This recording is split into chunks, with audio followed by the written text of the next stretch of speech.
मराठा आरक्षणामध्ये कोल्हापूर गॅझेटची एंट्री झाली आहे। या गॅझेटची निर्मिती इंग्रजांकडून 1881 मध्ये केली गेली होती।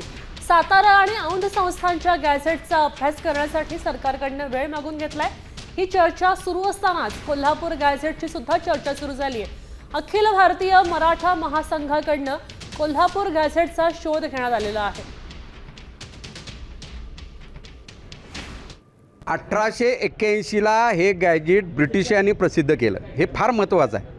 1881च्या गॅजेटमध्ये मराठा म्हणजेच कुणबी आणि कुणबी मराठा एकच आहेत असा स्पष्ट उल्लेख केलेला आहे।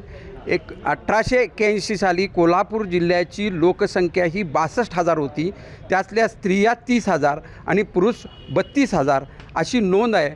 यांची मराठ्यांची वागण्याची पद्धत, त्यांच्या सुसंस्कृतपणा, त्यांचा जे रीतिरिवाज कसे केले जातात, बेटी व्यवहार कसा केला जातो, कोणाशी लग्न मामाला मुलगी दिली जाते, मामाची मुलगी केली जाते, आत्तेभावाला मुलगी दिली जाते, हे सगळा जो परंपरा आहे याचं संपूर्ण लिखाण लिहिलेलं आहे। त्यामुळे कुणबी मराठा हे वेगळं नाही, मराठा हा कुणबीच आहे असं या गॅजेटरीमध्ये स्पष्ट दिसतंय।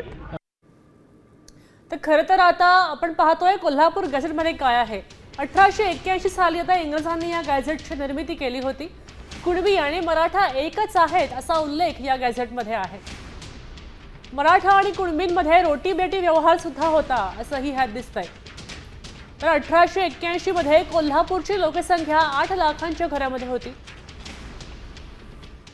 याच वर्षी 3 लाख कुणबी होते आणि 60,000 मराठा होते।